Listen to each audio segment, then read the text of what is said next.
lahat.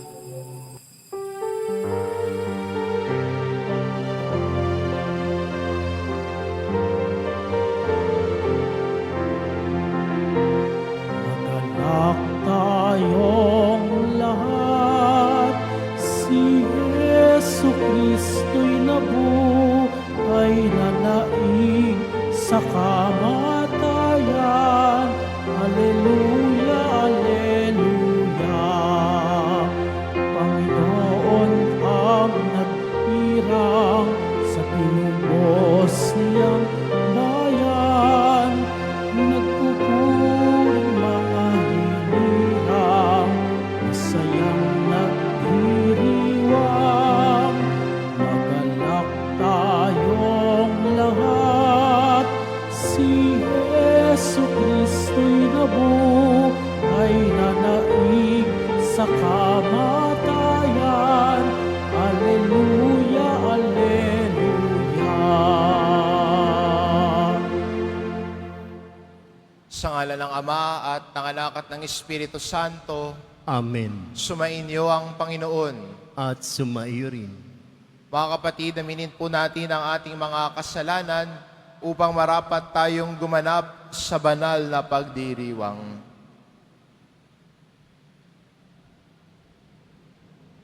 Inaamin ko Sa makapangyarihang Diyos at sa inyo mga kapatid, na lubha akong nagkasala sa isip, sa salita, sa gawa, at sa aking pagkukulang. Kaya isinasamo ko sa mahal na Birheng Maria, sa lahat ng mga anghel at mga banal, at sa inyo mga kapatid, na ako'y ipanalangin sa Panginoong ating Diyos. kaawaan tayo ng makapangyarihan Diyos, patawarin tayo sa ating mga kasalanan, at patnubayan tayo sa buhay na walang hanggan. Amen. Panginoon, kaawaan mo kami. Panginoon, kaawaan mo kami. Kristo, kaawaan mo kami. Kristo, kaawaan mo kami. Panginoon, kaawaan mo kami. Panginoon, kaawaan mo kami. Manalangin tayo.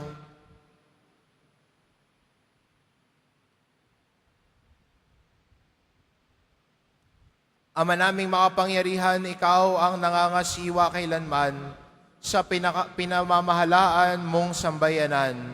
Para mo nang awang bigyan ang iyong simbahan ng tagapangasiwang kalugdan mo sa kabanalan at pagmamalasakit sa aming ikauunlad araw-araw sa pamamagitan ni Jesucristo kasama ng Espiritu Santo magpa sa walang hanggan. Amen. Magsiupo muna po ang lahat. Pagbasa mula sa mga gawa ng mga apostol. Nagsimula ng araw na iyon ang isang mahigpit na pag-uusig laban sa simbahan sa Jerusalem. At liban sa mga apostol, lahat ng sumasampalataya ay nangalat sa lupain ng Hudiya at Samaria. Si Esteban na may inilibing ng mga taong may takot sa Diyos at gayon na lamang ang kanilang pananangis. Samantalang, sinikap ni Saulo na wasakin ng simbahan. Pinapasok niya ang bahay-bahay at kinakaladkad ang mga sumasampalataya at ibinibilanggo, maging lalakit, maging babae. Nangalat ang mga mananampalataya at saan man sila makarating ay ipinangaral nila ang salita. Nagpunta si Felipe sa isang lungsod ng Samaria at ipinangaral doon ang Mesiyas. Nang mabalitaan ng mga tao at makita ang mga kababalaghang ginagawa niya, pinakinggan nilang mabuti ang sinasabi niya. Sapagkat ang masasamang espiritu ay umaalis sa mga taong inaalihan nito at sumisigaw habang lumalabas. Maraming lumpo at mga pilay ang napagaling. Kaya't nagkaroon ng malaking kagalakan sa lungsod na iyon. Ang salita ng Diyos. Salamat sa Diyos. Sangkalupaang nilalang, galak sa puoy isigaw. Sangkalupaang nilalang, galak sa pooy isigaw. Sumigaw sa galak ang mga nilalang at purihin ang Diyos na may kagalakan. Wagas na pagpuri sa Kanya'y ibigay. Ito ang sabihin sa Diyos na dakila, ang mga gawa mo ay kahanga-hanga. Sangkalupaang nilalang, galak sa pooy isigaw. Ang lahat sa lupa, ika'y sinasamba. Awit ng papuri, yaong kinakanta. Ang iyong pangalay, pinupuri nila. Ang ginawa ng Diyos, lapit at pagmasdan, ang kahangahangang ginawa sa tanan. Sangkalupaang nilalang, galak sa pooy isigaw. Naging tuyong lupa kahit yaong tubig, at ang nuno naman natin ay doon tumawid. Kaya naman tayo'y nagalak ng labis. Siya'y naghaharing, may lakas ang bisig. Sangkalupaang nilalang, galak sa pooy isigaw. Magsitayo na po ang lahat.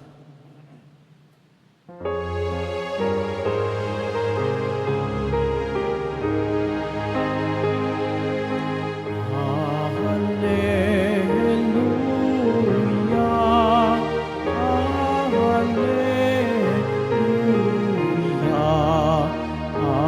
hallelujah, hallelujah.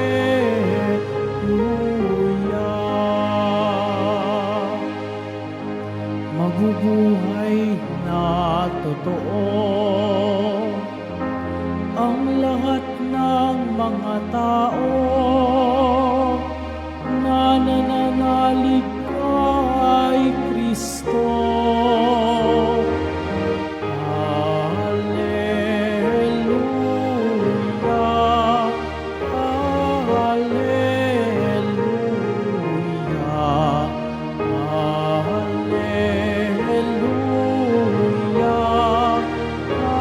hallelujah.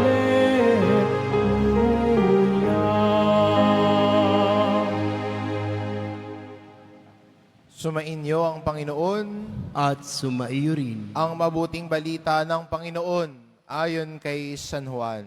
Papuri sa iyo, Panginoon. Noong panahon iyon sinabi ni Jesus sa mga tao, "Ako ang pagkaing nagbibigay buhay.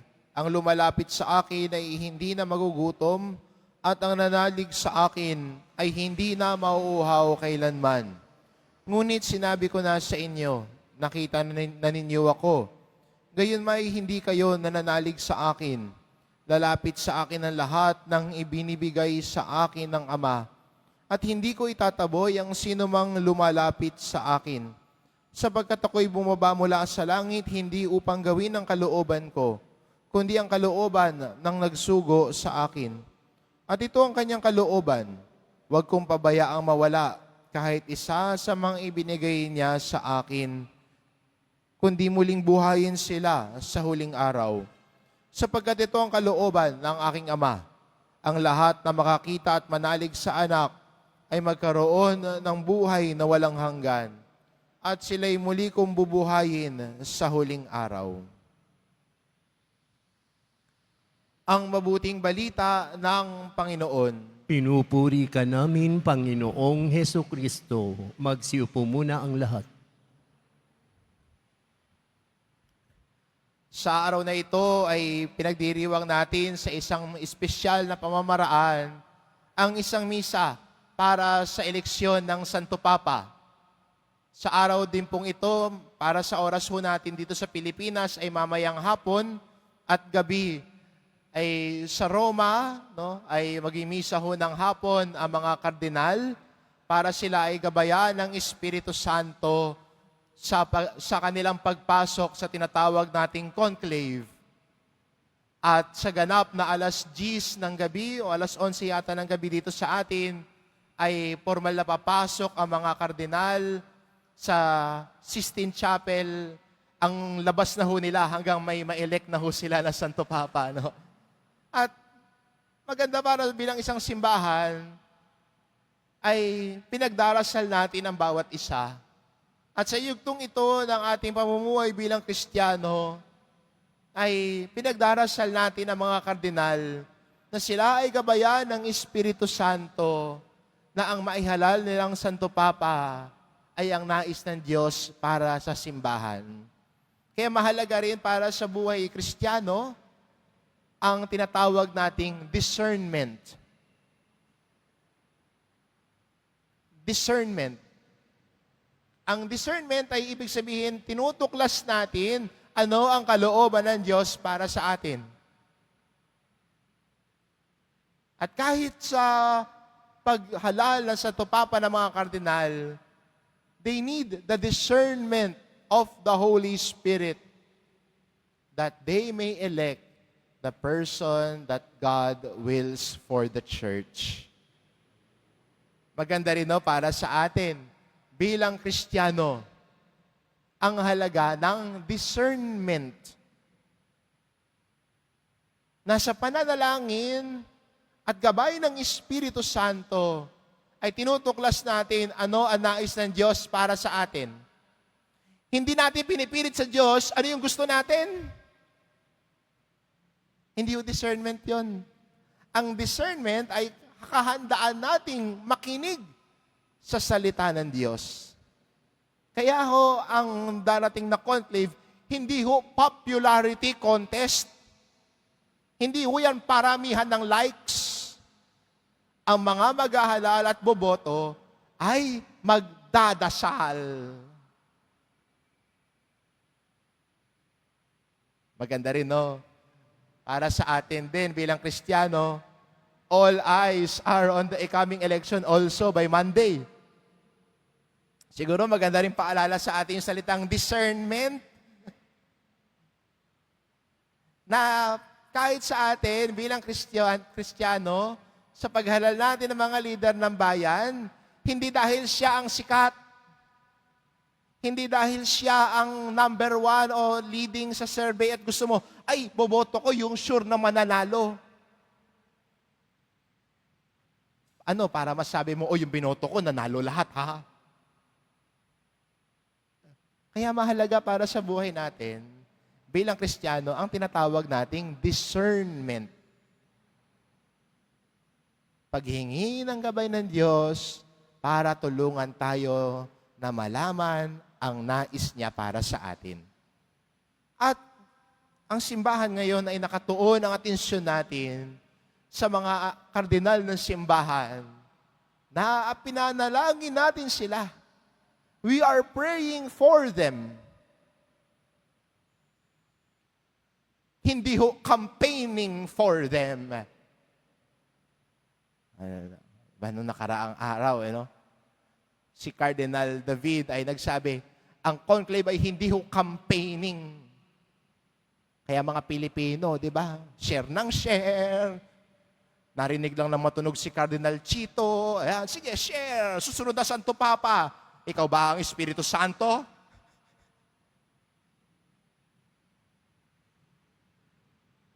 Kaya the right thing for us as Christians to do is to pray for them. That they may discover and through the Holy Spirit discover the will of God, not for them, but for the church. Hindi na para sa sarili, kundi para sa lahat. Para sa simbahan.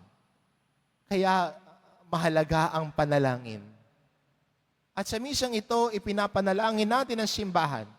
Ipinapanalangin natin ang mga kardinal ng simbahan na sila ay gabayan ng Espiritu Santo that they may discern the will of God.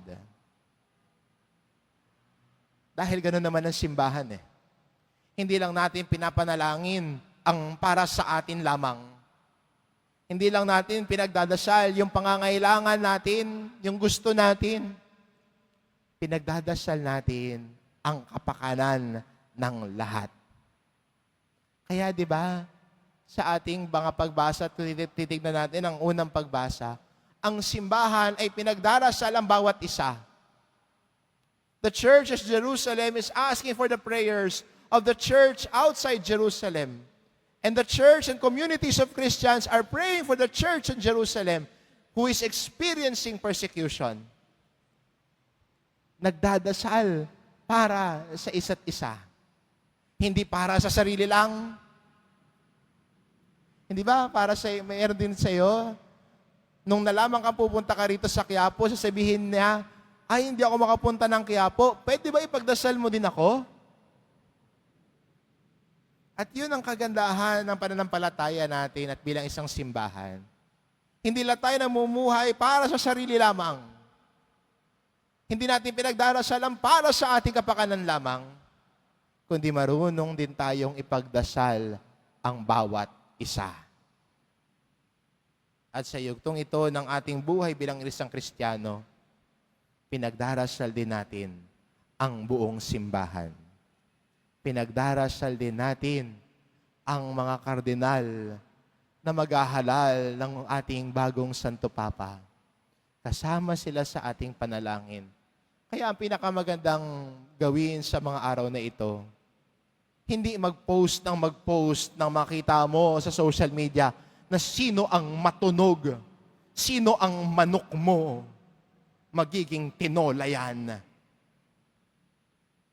Kundi ang pinakamahalaga, ipagdasal sila. At kung sino man ang mahalal na Santo Papa, siya din ay ipagdadasal natin. A church is always united in prayer. The church is always united in discerning the will of God. Amen. Magsitayo na po ang lahat.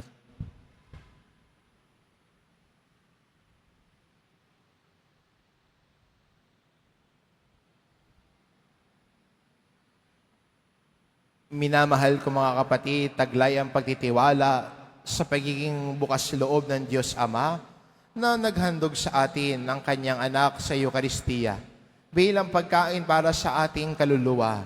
Ilapit natin sa Kanya ang ating mga pangangailangan at ating itugon. Ama, pagpalain mo kami sa Eucharistia. Ama, pagpalain mo kami sa Eucharistia. Ang mga pinuno ng simbahan, naway magpatotoo kay Jesus na siyang tinapay ng buhay sa mundong nagugutom sa kahulugan. Manalangin tayo. Ama, pagpalain mo kami sa Eucharistia. Ang mga pinuno ng pamahalaan, naway aktibong makisangkot sa paghahanap ng mga katugunan sa mga pangangailangan at kapakanan ng ating mahihirap na kapatid. Manalangin tayo. Ama, pagpalain mo kami sa Eucharistia. Ang mga nag-aakalang hindi nila kailangan ng Diyos sa kanilang buhay, naway maakit na tumanggap ng Eucharistia. Manalangin tayo. Ama, pagpalain mo kami sa Eucharistia. Ang mga may sakit, naway maranasan ang mapagmahal na presensya ni Kristo sa kanilang pagtanggap na Eucharistia. Manalangin tayo. Ama, pagpalain mo kami sa Eucharistia. Ang mga yumaong tumanggap ng tinapay ng buhay, naway makamit ng buhay na walang hanggan. Manalangin tayo. Ama, pagpalain mo kami sa Eucharistia. Ama naming nasa langit, gawin mo kaming tapat na nagpapasalamat para sa handog mong Eucharistia na siyang nagbibigay ng pag-asa at kahulugan sa aming buhay. Hinihiling namin ito sa pamamagitan ni Kristo na aming Panginoon. Amen. Magsiupo na po ang lahat.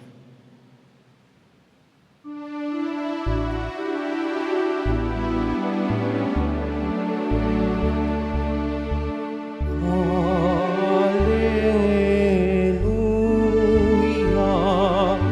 hallelujah,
Magsitayo na po ang lahat.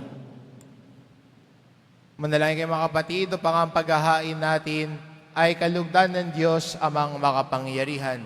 Tanggapin nawa ng Panginoon itong paghahain sa iyong mga kamay sa kapurihan niya at karangalan sa ating kapakinabangan at sa buong sambayanan niyang banal. Ama naming lumikha, naway sumaamin ang masaganang batis ng iyong awa upang pakundangan sa mga alay sa iyo na aming inihanda. Kami magkamit ng tagapangasiwa na sa iyong simbahay mamamahala sa ikalulugod mo at aming ikatutuwa sa pamamagitan ni Hesukristo kasama ng Espiritu Santo magpasawalang hanggan. Amen. Sumainyo ang Panginoon. At sumaiyo rin. Itaas sa Diyos ang inyong puso at diwa. Itinaas na namin sa Panginoon. Pasalamatan natin ang Panginoong ating Diyos. Marapat na siya ay pasalamatan. Ama naming makapangyarihan, tunay ngang marapat na ikaw ay aming pasalamatan ngayong ipinagdiriwang ang paghahain ng Mesiyas, ang maamong tupa na tumubos sa aming lahat. Naghahaing walang humpay ang anak mong minamahal upang magkasalo-salo ang tanan sa piging ng iyong buhay. Hindi na mamamatay ang inihain sa krus. Ang sa krus ipinakoy buhay lagi bilang handog. Kaya kaisa ng mga anghel na nagsisiawit ng papuri sa iyo nang walang humpay sa kalangitan, kami nagbubunyi sa iyong kadakilaan. Santo, Santo, Santo, Panginoong Diyos ng mga hukbo, napupuno ang langit at lupa ng kadakilaan mo, o sana sa kaitaasan, pinagpala ang naparirito sa ngalan ng Panginoon, o sana sa kaitaasan, magsilud po ang lahat. Ama naming banal, ikaw ang bukal ng tanang kabanalan, kaya't sa pamamagitan ng iyong Espiritu gawin mong banal ang kaloob na ito, upang para sa amin maging katawan at dugo ng aming Panginoong Hesukristo. Bago niya pinagtiisang kusang loob na maging handog, hinawakan niya ang tinapay, pinasalamatan kanya, hinagati-hati niya iyon, iniabot sa kanyang mga alagad at sinabi, "Tanggapin ninyong lahat ito at kanin, ito ang aking katawan na ihahandog para sa inyo."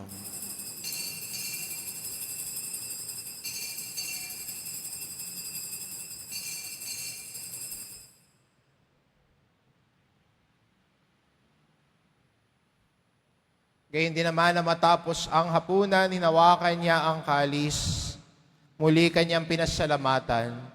Iniabot niya ang kalis sa kanyang mga alagad at sinabi, "Tanggapin ninyong lahat ito at inumin. Ito ang kalis ng aking dugo, ng bago't walang hanggang tipan. Ang aking dugo na ibubuhos para sa inyo at para sa lahat. Sa ikapagpapatawad ng mga kasalanan, gawin ninyo ito sa pag-alala sa akin."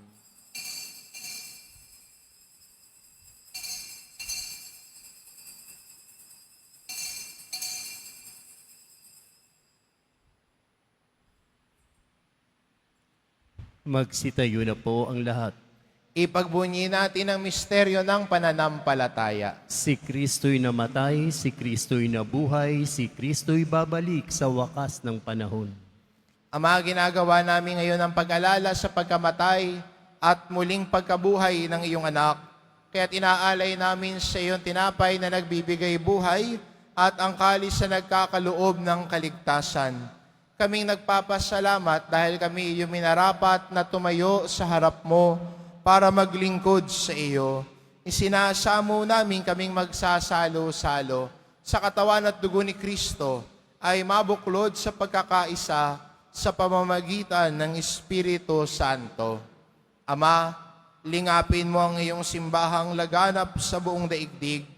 Puspusin mo kami sa pag-ibig, kaisa ni Jose na aming obispo at ng tanang kaparian. Alalahanin mo si Francisco na tinawag mo mula sa daigdig na ito, na siya'y binyagan sa inakaisa ni Kristo sa pagkamatay. Ngayon siya'y pumanaw, naway magkaisa siya ni Kristo sa pagkabuhay. Alalahanin mo rin ang mga kapatid naming nahimlay na may pag-asang sila'y muling mabubuhay, gayon din ang lahat ng mga pumanaw. Kaawaan mo sila at patuloyin sa iyong kaliwanagan. Kaawaan mo at pagindapatin kaming lahat na makasalo sa iyong buhay na walang wakas. Kaisa na mahal na Birheng Maria na ina ng Diyos, ng kabiyak ng puso niyang si San Jose, kaisa ng mga apostol at ng lahat ng mga banal na namuhay dito sa daigdig ng kalugod-lugod sa iyo. May pagdiwang nawa namin ang pagpupuri sa ikararangal mo sa pamamagitan ng iyong anak na aming Panginoong Hesu Kristo. Sa pamamagitan ni Kristo, kasama niya at sa Kanya, ang lahat ng parangal at papuri ay sa iyo, Diyos amang makapangyarihan, kasama ng Espiritu Santo, magpa sa walang hanggan. Amen. Sa tagubilin ng mga nakagagaling na utos at turo ni Jesus na Panginoon natin at Diyos, ipahayag po natin ng lakas loob. Ama naming sumasalangit ka, sambahin ang ngalan mo, mapasa amin ang kaharian mo, sundin ang loob mo dito sa lupa para nang sa langit. Bigyan mo kami ngayon ng aming kakanin sa araw-araw at patawarin mo kami sa aming mga sala para nang pagpapatawad namin sa nagkakasala sa amin. At huwag mo kaming ipahintulot sa tukso at ihadya mo kami sa lahat ng masama. Hinihiling namin kami adya sa lahat na masama pagkalooban ng kapayapaan araw-araw. Iligtas sa kasalanan at ilayo sa lahat ng kapahamakan. Samantalang aming pinananabikan ang dakilang araw ng pagpapahayag ng tagapagligtas naming si Hesu Kristo. Sapagkat iyo ang kaharian at ang kapangyarihan at ang kapurihan magpakailanman. Amen. Panginoong Kristo, sinabi mo sa iyong mga apostol, kapayapaan ang iniiwan ko sa inyo, ang aking kapayapaan ang ibinibigay ko sa inyo.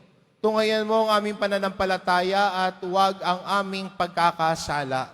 Pagkalooban mo kami ng kapayapaan at pagkakaisa. Ayon sa iyong kalooban, kasama ng Espiritu Santo, magpa sa walang hanggan. Amen. Ang kapayapaan ng Panginoon ay laging sumainyo. At sumaiyo rin. Magbigayan kayo ng kapayapaan sa isa't isa. Kordero ng Diyos na nag-aalis ng mga kasalanan ng sanlibutan, maawa ka sa amin. Kordero ng Diyos na nag-aalis ng mga kasalanan ng sanlibutan, maawa ka sa amin. Kordero ng Diyos na nag-aalis ng mga kasalanan ng sanlibutan, ipagkaloob mo sa amin ang kapayapaan. Magsiluhod po ang lahat. Itong kordero ng Diyos, ito nag-aalis ng kasalanan ng sanlibutan. Mapalad tayong lahat na inaanyayahan sa kanyang piging. Panginoon, hindi ako karapat-dapat na magpatuloy sa iyo, ngunit sa isang salita mo lamang ay gagaling na ako.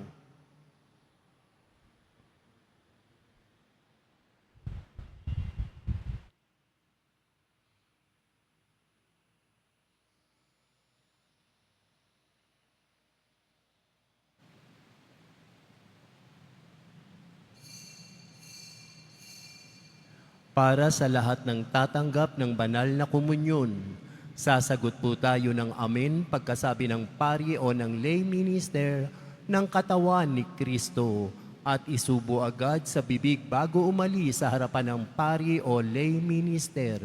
Sumunod po tayo.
tanging dulot mo, ako'y mapahandusan sa sumasalibayong kaginhawaan.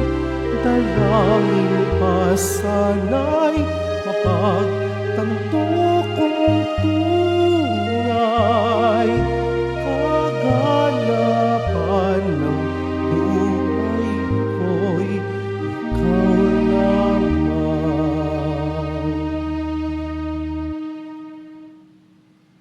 Announcement, mga kadeboto, mabibili pa rin po sa ating Paris office ang Nazareno images, Nazareno medallion at ang Nazareno Novena and Prayer booklet in English or Tagalog. Pagkatapos ng misa, wiwisikan po ang lahat ng banal na tubig. Pinakikiusapan ng lahat na manatili lamang muna sa inyong mga lugar. Tanging sa Quezon Boulevard o sa Plaza San Juan lamang ang labasan ng lahat. Sumunod po tayo. Maraming salamat po sa inyong pagdalaw at pagsisimba sa Basilica Minor at Pambansang Dambana ni Jesus Nazareno. Tatayo na po ang lahat.